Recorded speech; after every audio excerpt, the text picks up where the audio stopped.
Sitting on the dais, various ambassadors of Latin America, His Excellency Mr. Andre Lobo, Ambassador of Brazil Embassy in India, His Excellency Mr. Juan Angulo, Ambassador of Chile Embassy in India, His Excellency Mr. Claudio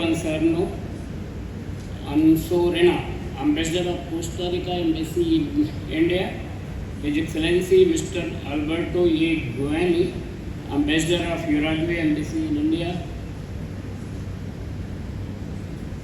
ladies and gentlemen, media person, friends.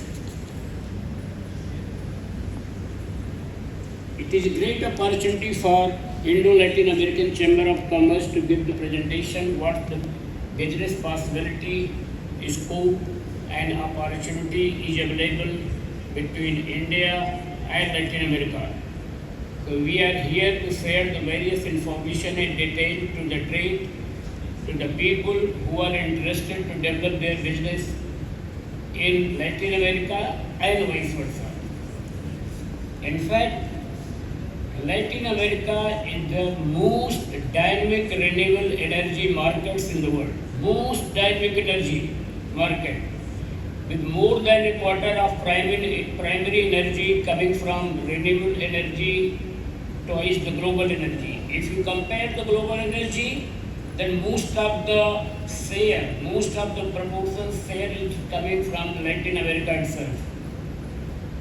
Power sectors in the region are characterized by a high dependence on the hydropower and exploiting the complementary between hydropower and renewable energy sources. Renewable Energy for Latin America and Caribbean Country initiative was launched in December 2019 under the framework of the United Nations Secretary General Climate Action Summit, with the objective of accelerating the carbon neutrality of electricity systems in Latin America and Caribbean, while improving the resilience, competitiveness in the sector. And again, on December 10, 2019, during the UN COP25 conference in Madrid, ILACC countries took a tremendous leap towards realizing an ambitious renewable energy promises. As part of the renewable energy in Latin America, which is called ILACC initiative, 10 countries of the LAC region, namely Chile, Colombia, Costa Rica, Dominican Republic, Ecuador, Guatemala, Haiti, Honduras, Uruguay, Paraguay and Peru, committed to achieving the regional goal of 70%. Ladies and gentlemen, you will be very happy to know that South America is one of the leading renewable energy regions in the world, with a total installed capacity of 221.09 gigawatt as of 2019. South America renewable energy market is expected to grow at a CAGR more than 6.1% in the forecast period 2025. Significant part of South America renewable energy is generated by hydropower facilities in countries such as Brazil and Venezuela. Wind and solar are the other top contribution to the region as well.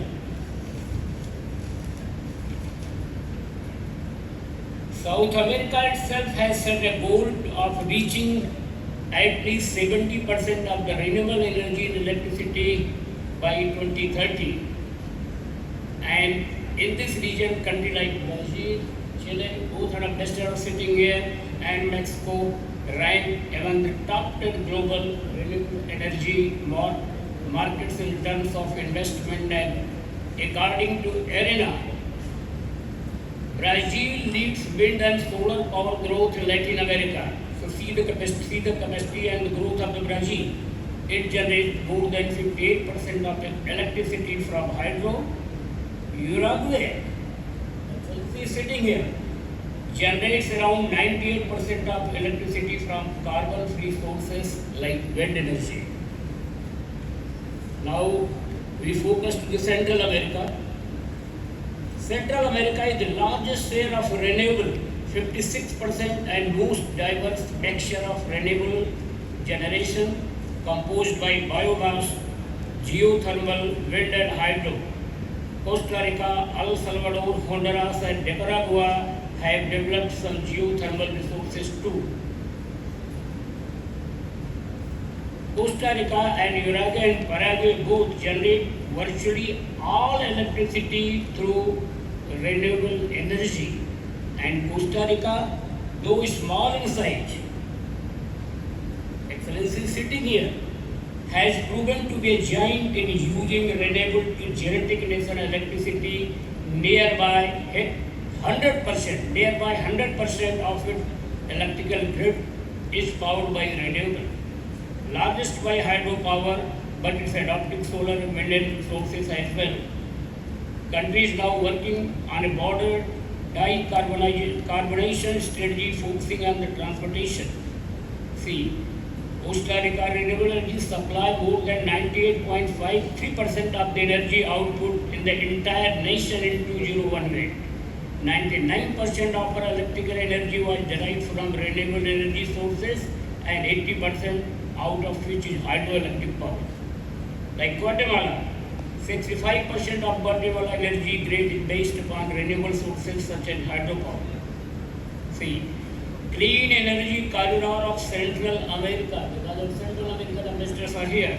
So that's why I would like to highlight that clean energy corridor of Central America supports the accelerated development and cross-border trade of renewable power in Central America in the context of the regional electricity market and regional transmission system. Likewise, Chile and Mexico have the world highest level of sunlight. Chile is one of the good opportunity given by the nature that they have one of the world's highest level of sunlight, making them ideal location for solar panel installation. Chile leads in the electrification of public transport of Latin America, followed by Costa Rica and Panama, which has launched their national electricity mobility strategy. Chile has increased its wind power capacity by 529 megawatt to 2.15 gigawatt in 2020. And you all will be happy to know that due to its vast geographical and abundant natural resources, Latin America has the potential of becoming major player in this sector. All our Latin American countries shall ensure they have more robust transmission networks to handle the diverse energy mix that incorporate more wind and solar energy.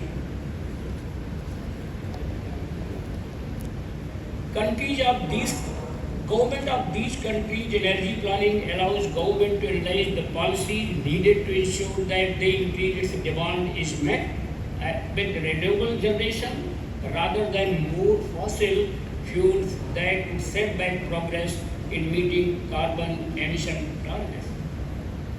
In fact, the drive for greater renewable as a source of energy is not only environment. This is more important, which I am highlighting. The drive for greater renewables as a source of energy is not only environment, it is very much on economic distance as well. The growth of renewable energy in Latin America is key to region meeting its goal by economic development and addressing climate change. Market in Latin America is expected to grow at a CAGR of 4.13% in the forecast period 2022 and 2023. Latin America, Caribbean had one of the cleanest electricity network in the world thanks to the abundant hydroelectric power and a growing presence of wind and solar generation. Renewable energy in Latin America is crossed to affordable, reliable, sustainable and modern energy for all. However, the energy sector is critical for climate action and at the center for discussion. In this regard, we would like to see this is the all situation of the what potential or opportunity or business are available, ladies and gentlemen, Latin America. But here we are discussing the Latin America in respect of the India. So what India has done, what India is doing, what India has committed, we should know, Excellency, so that relation between India and Latin America could be enhanced more in this sector. India is a nation that is more than 85% dependent on coal and oil for its energy, has put its focus on marketing, making electricity generated from renewable energy such as solar and wind. Bulk of its power usage in replacing pollution-free fuel with carbon emission-free hydrogen. It has unveiled a new policy to reuse renewable electricity to split water to make hydrogen, which can be used as a fuel in area of different industries from refineries to steel plants and can be used as automotive fuel as well. They are planning it from split water to hydrogen. And ladies and gentlemen, Excellency and world, I am very happy to say that while the last 2 decades, world has seen India's emergence as an IT superpower. The next 20 years, next 2 decades will mark its emergence as a superpower in energy and life science too.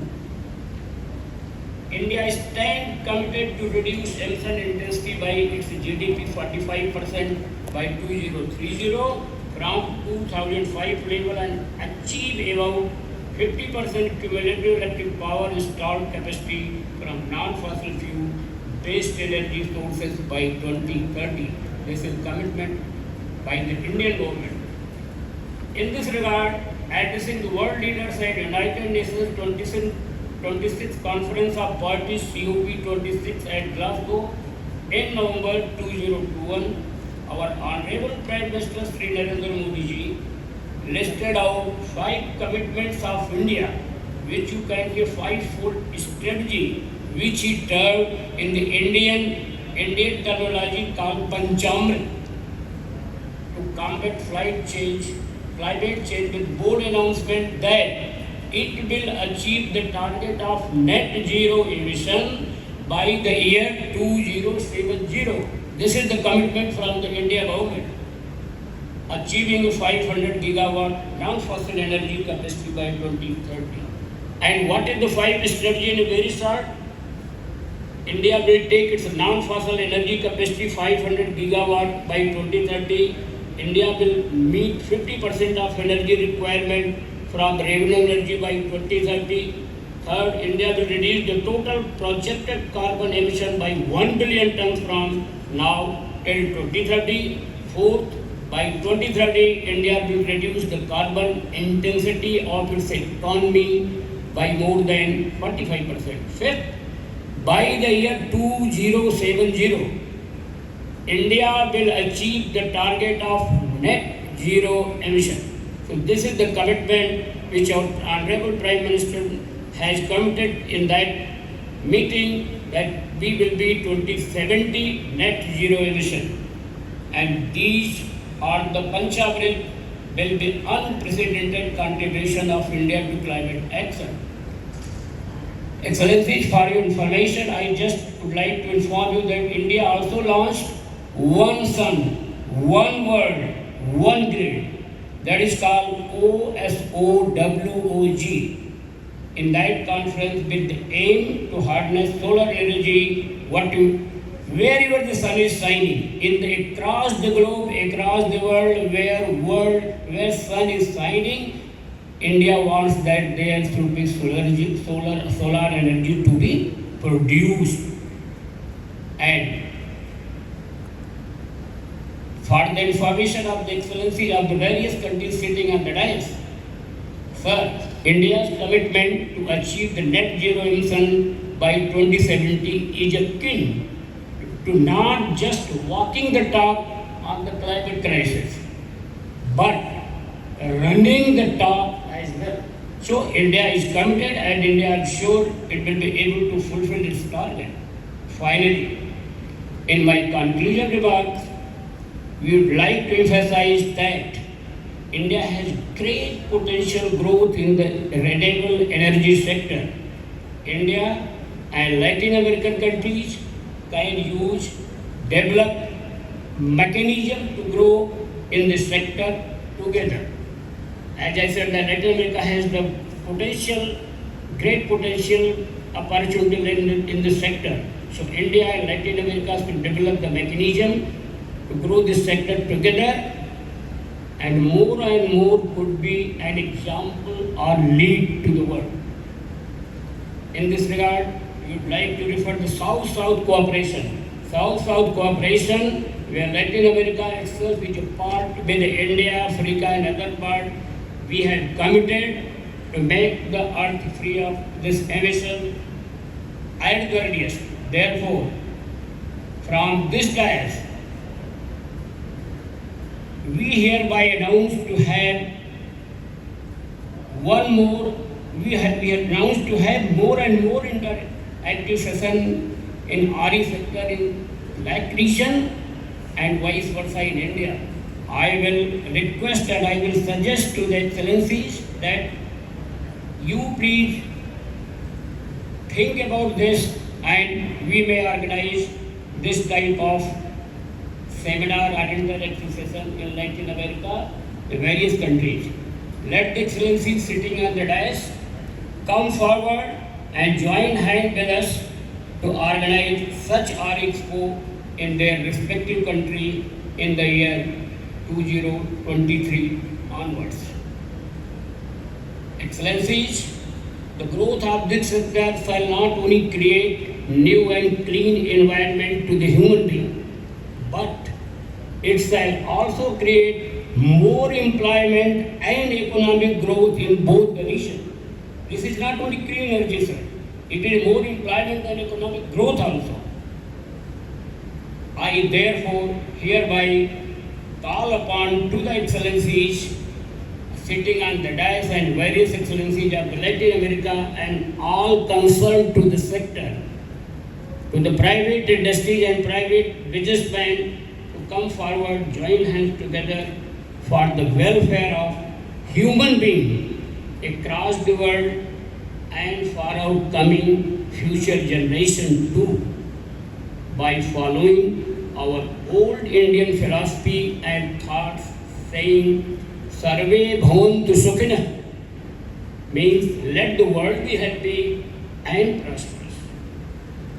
With these view and vision, I conclude my presentation with the optimistic note that India and Latin American countries may contribute a lot for the clean energy in order to save the earth and develop world economic growth. Thank you. Jai Hind, Jai Bharat. Namaskar.